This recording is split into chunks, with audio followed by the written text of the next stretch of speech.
Bienvenue dans From Roots to Heaven, le podcast. Je suis Valérie Demont. From Roots to Heaven, c'est des interviews de dirigeants, d'entrepreneurs, de marketeurs qui partagent à cœur ouvert leur parcours, leur personnalité, les outils pour maintenir leur équilibre dans un monde pressé et pour mieux communiquer sainement, sereinement et avec profondeur en ligne et hors ligne. Pour soutenir From Roots to Heaven, abonnez-vous, annotez et partagez autant que vous voudrez. Aujourd'hui, je rencontre Stéphane Griva, qui est fondateur et managing partner chez VNG. C'est une agence digitale à Lausanne, une des toutes premières d'ailleurs. J'ai eu le plaisir de rencontrer Stéphane lorsque j'ai occupé un bureau dans son espace de coworking Passage Neuf.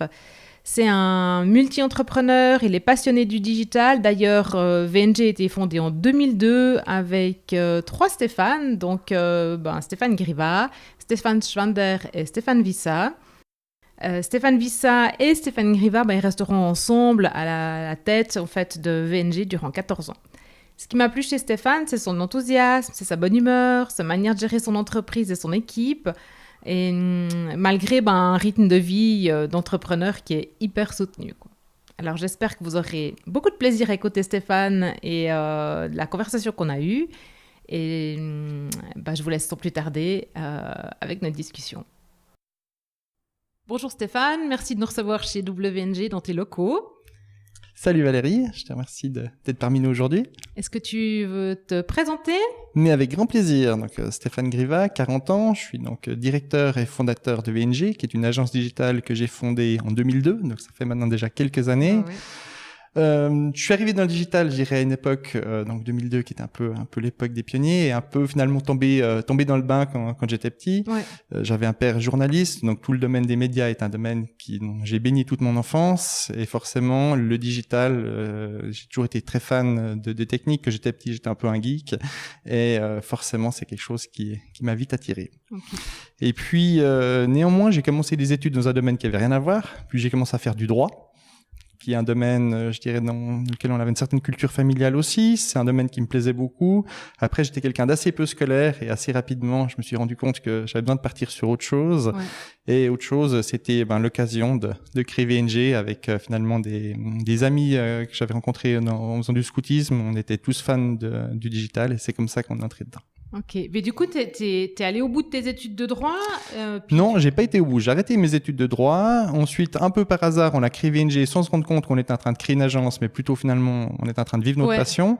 Et puis après 1 ou 2 ans, j'ai finalement fait des études finalement. Donc, j'ai fait un bachelor en e-business, donc dans un domaine qui était finalement tout neuf, quoi. Tout neuf à l'époque. C'était une formation qui n'existait pas parce que c'était une formation où il y avait peu de formations de type HEC où on pouvait avoir à la fois l'aspect business et l'aspect tech. Et j'avais trouvé une université sur Genève qui faisait ça, et c'est comme ça que je me suis lancé là-dedans. Okay.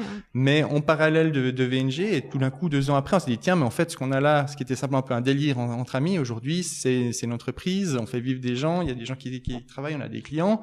Bon, comment on la structure ? Donc c'est un peu comme ça que ça s'est fait. Et puis vous êtes passé, tu vois, là tu dis au bout de 2 ans, on s'est rendu compte qu'on avait une entreprise. Vous êtes passé, vous étiez 3 au début. Vous êtes passé de 3 à 35 ou tu vois comment ça a évolué ? Si tu veux, on a une croissance qui était très organique. C'est-à-dire qu'on a commencé, on était les 3 associés. Après une année, on a eu notre premier collaborateur qu'on a engagé, puis un deuxième, puis un troisième. Et on a vraiment toujours voulu faire les choses en prenant un peu notre temps. Ouais. Et c'est peut-être aussi ce qui est le secret de notre longévité aujourd'hui, c'est que finalement, on n'a jamais vraiment brûlé des étapes. Ouais. Et surtout, on a fait les choses avec plaisir et comme on avait envie de les faire. Et je crois que c'est ça le plus important. Ouais, c'est se respecter, c'est bien. Et puis d'être patient, ça j'ai appris. Il y a pas très, j'apprends tous les jours, mais j'ai appris il y a pas très longtemps. Quelqu'un m'a dit l'important c'est la patience. Je dis, c'est vrai. De pas être pressé surtout. Donc à part WNG, moi j'ai vu que tu étais un multi-entrepreneur. Donc j'ai vu la dernière année en fait des entreprises dans lesquelles tu participes. Apollo, j'ai vu aussi que tu faisais partie de différentes associations et puis que tu es aussi membre du Forum économique de Glion. C'est un observatoire des mutations, si j'ai bien compris. Exactement. Qui aura lieu en novembre. Et puis, t'as une famille. Comment t'as une équipe, parce que vous êtes quand même un joli nombre chez WNG. Les 20, tu vois. Ouais, voilà. Tu fais comment pour gérer tout ça? Enfin, tu survis comment? Comment tu tiens la tête hors de l'eau, quoi? Alors, je crois que déjà, le plus important de retenir, c'est que c'est pas mon travail à moi, c'est un travail d'équipe. Ouais. C'est-à-dire qu'on est une équipe. Chacun a ses missions, chacun est effectivement sur ses points. Le but, pour moi, c'est de donner des impulsions, c'est d'aider les gens, finalement, à s'épanouir, être un peu leur coach par rapport à ça. Mais il faut absolument pas avoir la prétention de s'imaginer que c'est moi qui porte le tout. C'est exactement le contraire. Ok. Voilà. Ok. Et puis du coup, comment t'organises ton temps? Parce que, enfin, t'as WNG, t'es membre, en fait. Moi, je t'ai vu réseauter à plein d'endroits. Ouais. Donc ça, c'est normal qu'on réseaute, hein, quand on est entrepreneur. Mais après, il y a ton investissement, en fait. Donc c'est toujours du temps. Mais après, il y a aussi, ton temps sur ta famille, tes vacances, comme tu me disais tout à l'heure. Enfin voilà, où t'essaies de déconnecter. Donc au quotidien, concrètement, ça se passe comment? Enfin, je veux dire, tu te lèves à 4h du mat pour pouvoir faire tes mails, ou tu te couches à 2h du matin. Enfin, voilà. Alors, au quotidien, je suis plutôt un oiseau nocturne. Il faut savoir que moi, mes débuts de matinée, en fait, je les consacre à mes enfants. Ouais. Donc, je viens toujours travailler relativement tard dans la matinée parce qu'en début de matinée, c'est un moment que je passe privilégié avec mes enfants. Ouais, c'est cool. Par contre, je rentre extrêmement tard le soir. Ouais. Je suis rarement à la maison avant 8-9 heures. Ouais. Et puis, en fait, je fais une chose, c'est un soir par semaine.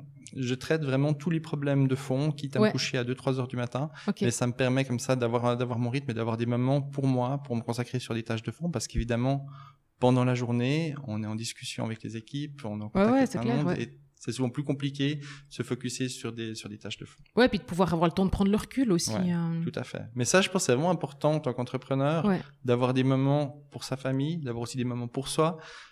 D'éviter d'être complètement 7 jours sur 7 quand on commence à travailler le samedi et le dimanche. Ça peut m'arriver parce que comme tout le monde, on a des coups de chaud. Mais j'essaie vraiment de préserver ces moments-là. Je pense que c'est précieux et surtout c'est précieux pour avoir du recul. Parce que finalement, si on est le nez dans le guidon, il y a un grand risque qu'on voit pas le virage qui approche. Ouais, c'est clair. Puis, enfin, tu vois, ton entreprise là, enfin votre entreprise, celle que vous avez construite et que maintenant tu diriges avec ton équipe. Je dirais là quand même 16 ans, si je calcule bien. Ouais, tout à fait. Enfin, je veux dire, tu passes pas d'une start-up, tu vois, t'as passé le cap des 5 ans. Si tu veux durer, je pense qu'il faut te préserver aussi la moindre. Exactement. Ça, je pense que ce que tu dis, c'est extrêmement important.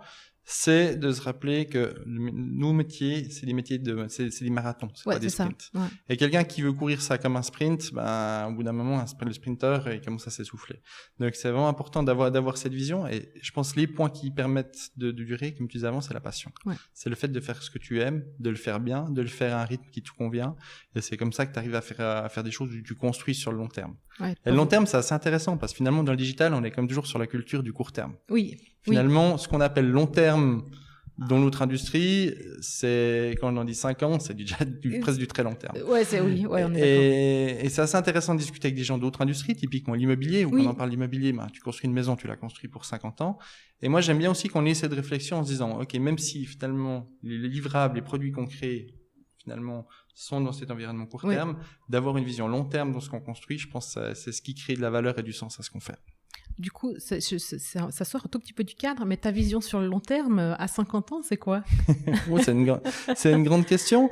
Par rapport à moi, par rapport à VNG, par rapport à toi, à la vie, tu vois. Écoute, par rapport à 50 ans, j'ai 40 ans, donc si je pouvais me souhaiter d'être encore dans ce monde et en bonne santé dans 50 ans, ce serait quelque chose d'assez top. Après, je crois surtout, on est dans un monde qui bouge d'une façon inouïe. Ouais. Et moi, je vois mes petites filles qui ont 5 ans, qui ont 2 ans. Je sais aujourd'hui que les métiers qu'elles feront peut-être plus tard, c'est pas des métiers qui n'existent pas encore aujourd'hui. Ouais. On peut se poser des questions sur des changements politiques, climatiques qui vont en venir. Je vois des points qui peuvent être inquiétants, mais comme je suis quelqu'un de plutôt optimiste, moi je vois surtout toutes les opportunités que ça peut apporter. Ouais. Et puis je pense avec des gens qui ont du caractère, qui sont passionnés, qui ont envie de faire les choses bien, il y aura certainement plein de belles choses à faire. Waouh, super, ça me plaît bien ta réponse. Ok. Après, est-ce que toi, tu vois, enfin moi j'ai côtoyé, enfin tu vois, en discutant avec plein d'entrepreneurs, il y en a plein qui font de la méditation, qui font du yoga ou qui vont marcher en montagne. Enfin voilà, ils ont leur truc pour se ressourcer. Toi, je pense qu'il y a une partie de temps avec ta famille qui te ressource, qui te nourrit pas mal. Tu disais, j'ai aussi besoin d'avoir du temps pour moi. Donc du coup, dans ces moments pour toi, tu fais quoi? Tu te nourris pour continuer à avancer ou justement tu te ressources pour pouvoir continuer à avancer? Des fois simplement d'avoir un peu de temps pour soi, pour profiter de la vie, pour avoir un petit peu de recul. Ouais. Moi, il y a un truc que j'adore, typiquement dans les périodes où il y a beaucoup de stress, beaucoup de trucs, c'est bête, mais c'est simplement d'aller naviguer un peu sur le lac. Ouais. C'est un truc, c'est le meilleur anti-stress naturel que je connaisse. Tu vas faire, après une grosse journée où tu as eu plein de trucs à régler, plein de problèmes à gérer, tu vas faire 2 heures sur le lac. Tu bois l'apéro face au laveau, tu profites du truc, tu ressors de là, tu relativises tous tes problèmes. Ouais, c'est clair. Et finalement, c'est valable sur le lac, c'est valable également aux montagnes. Enfin, moi, c'est un petit peu ça. Et après, c'est de profiter des passions qu'on a dans la vie. Moi, je suis passionné de cuisine. Donc c'est un truc que j'adore faire aussi et qui est quand même assez différent de ce que je peux faire au quotidien. C'est clair. Passer du temps avec mes amis, avec ma famille, c'est ces choses-là qui sont importantes pour moi. Ok, cool. Merci beaucoup. Donc bon, moi, tu sais, enfin, tu te rappelles, parce qu'on en a causé avant, j'ai occupé des bureaux dans un Passage Neuf, en fait, ton espace de coworking. Et enfin, quand j'étais là, enfin, j'ai quand même côtoyé un peu tes collaborateurs, l'équipe, et puis je t'ai vu un petit peu de loin et tout ça, et je me disais, waouh, quoi, il a un style de management qui a l'air très ouvert, t'as l'air très compréhensif, tu soutiens des collaborateurs qui ont des projets personnels, enfin, voilà. Et ça, tu dirais que c'est quelque chose qui enfin, il me semble, que c'est ce que j'ai vu. Tu me diras si c'est juste ou faux, mais c'est un style de management qui est important pour toi, en fait. Je crois surtout que c'est un style de management qui me correspond. Ouais. Et pour moi, c'est, à mon avis, si tu veux faire un management qui est efficace, tu peux pas faire un style qui ne te correspond pas à ta personnalité, à ton ADN. Ouais. Et moi, finalement, c'est quelque chose dans lequel je me retrouve, avec une philosophie derrière. Je me suis toujours de se dire, si j'étais un de mes collaborateurs, qu'est-ce que j'aimerais avoir comme style de boss? Comment j'aimerais travailler dans une entreprise pour m'épanouir? Et finalement, à partir du moment où tu prends ça comme ligne directrice, ça devient assez facile. Ouais. Bon, alors, on voit les choses à peu près de la même manière, je pense, en termes de management. Après, tes collaborateurs, est-ce que toi, t'as la porte tout le temps ouverte? Ils viennent te parler de tous leurs soucis au quotidien. Comment ça se règle? Enfin, tu vois, est-ce que ils osent, tu vois, amener un peu de personnel quand même? Parce que, enfin, voilà, on est 8 heures par jour minimum au boulot. Bah oui. Donc voilà, je veux dire, je pense que la vie personnelle, du coup, elle joue, de même que le professionnel Évidemment. Joue sur le privé. Ouais. Mais je pense qu'il n'y a pas que la dynamique client, en fait. Non, complètement.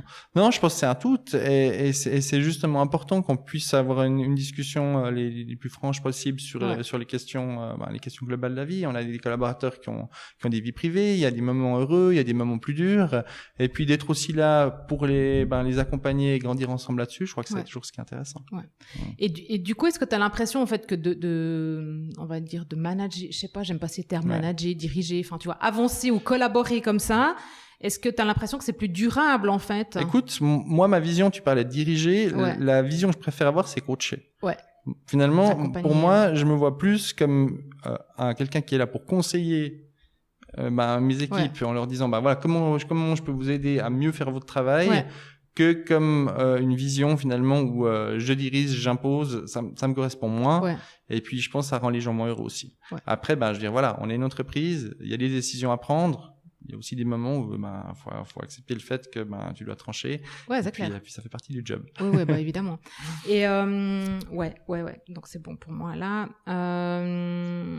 Donc moi j'ai fait un petit job en fait avant de te voir, où j'ai bêtement tapé ton nom dans Google et puis je me suis dit waouh. Et donc, je dis, il a sacrément bien bossé son personal branding, quoi. Mm-hmm. Alors, est-ce que c'était un choix de ta part ou ça s'est fait naturellement parce que voilà, au fil des années, voilà, t'as pu enrichir divers sites internet, on voit ton nom à plusieurs endroits. Je veux dire, dans Google Images, enfin, il y a quand même pas mal de photos de toi. Et puis t'as ton site internet personnel, quoi, voilà, donc comment est-ce que c'était voulu ou ça s'est fait naturellement Écoute, comme beaucoup de choses, je pense que ça s'est surtout fait sur le long terme. Ouais. Parce que cette notion de personal branding, c'est vrai qu'on aime bien pouvoir dire que les cordonniers sont pas toujours les plus mal chaussés, ça c'est déjà la première chose. Mais depuis qu'on a créé VNG en 2002, depuis tout ça, ça a toujours été un peu une réflexion de se dire quel est notre positionnement sur Google, qu'est-ce qui sort sur nous, et en ayant quelque chose d'un petit peu structuré et sur le long terme, la réalité c'est que c'est pas un travail qui me prend énormément de temps.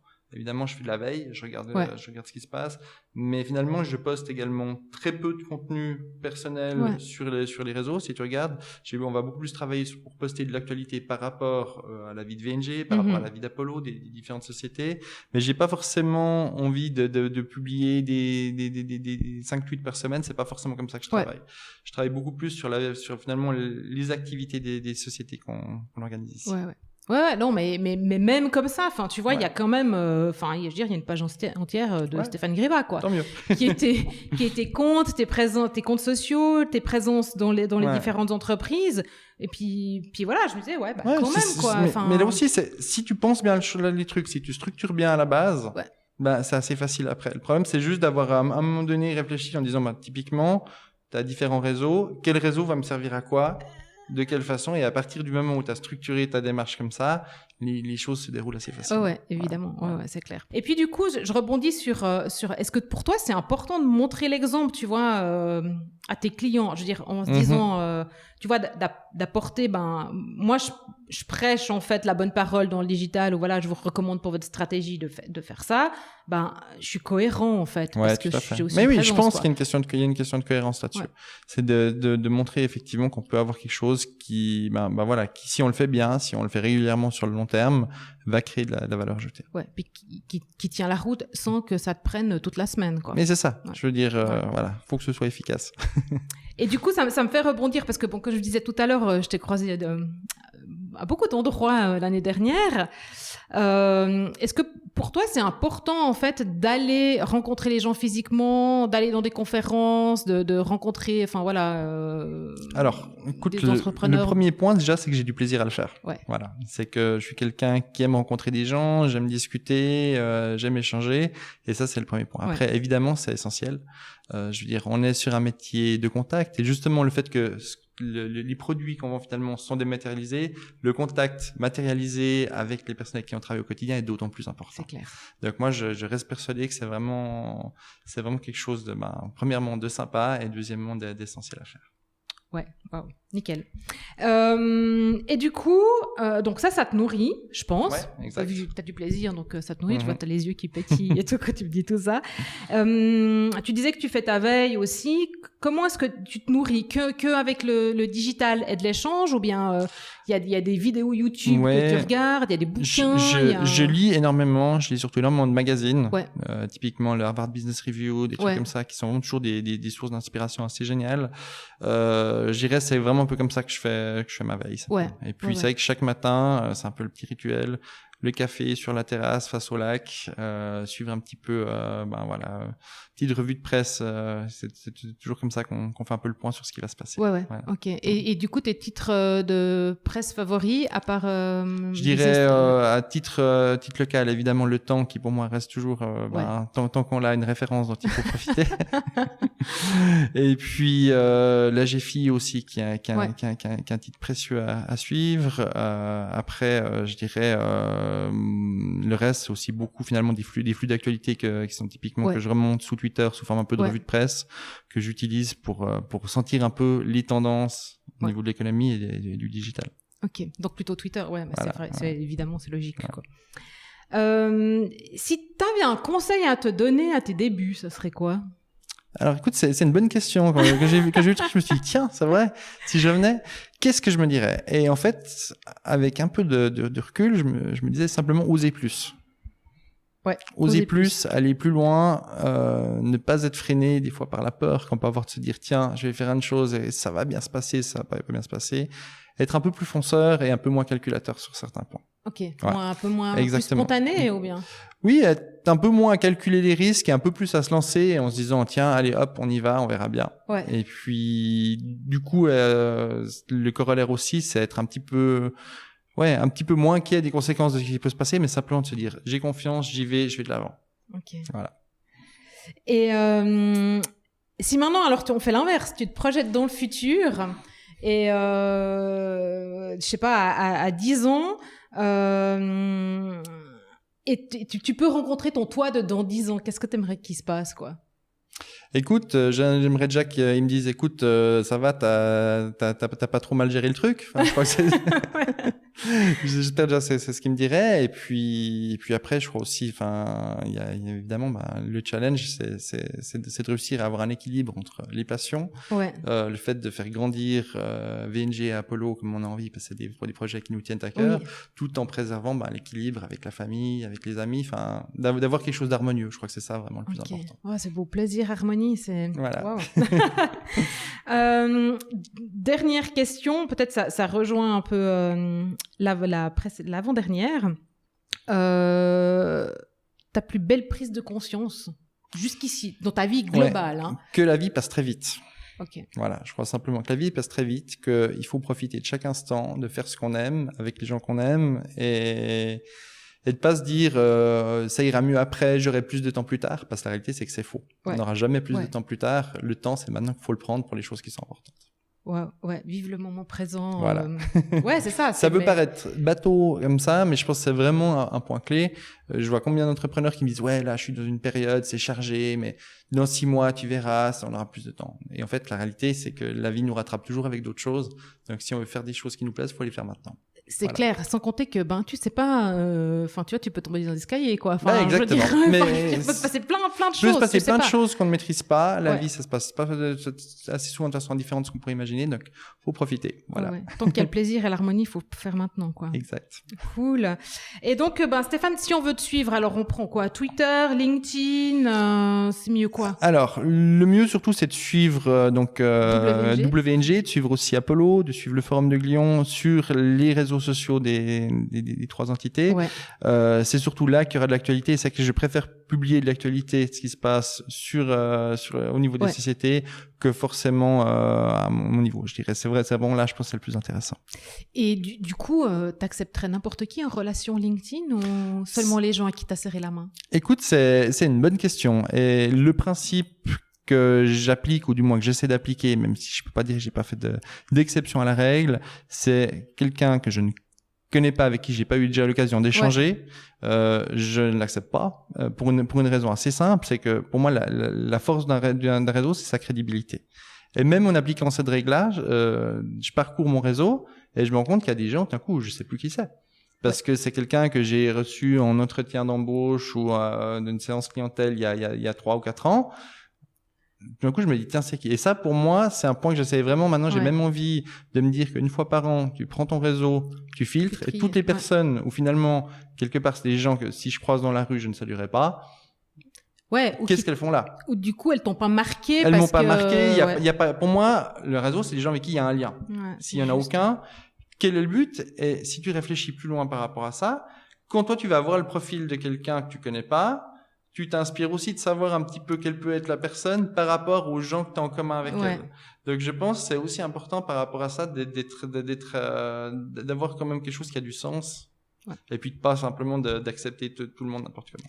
Ouais, ça dépend beaucoup des objectifs que tu as, en fait, avec les réseaux et voilà, si tu as les ressources. Enfin, bon, bref, c'est une autre histoire. Mais c'est super cohérent. Puis il y a beaucoup de gens qui pensent comme ça aussi, quoi. Tout à fait. Cool. Écoute, Stéphane, merci beaucoup pour ton temps, quoi. Mais merci à toi. Je pense que c'était un super échange. C'était sincère et je vois que tu as eu du plaisir. Pour moi, c'est plaisir aussi, quoi. Parfait. Alors, je te dis à bientôt. À tout bientôt. Je te remercie. Merci d'avoir écouté From Roots to Heaven. Si vous avez aimé l'épisode, dites-le avec des étoiles sur iTunes. 5, ça serait génial. Et puis, partagez-le sans modération. Pour ne rien manquer, abonnez-vous à ma newsletter sur valeriedemont.ch/newsletter. Vous me trouverez aussi sur LinkedIn, sur Insta et Facebook. Remontez-moi vos questions, vos remarques et aussi les invités que vous aimeriez entendre. À très vite dans From Roots to Heaven.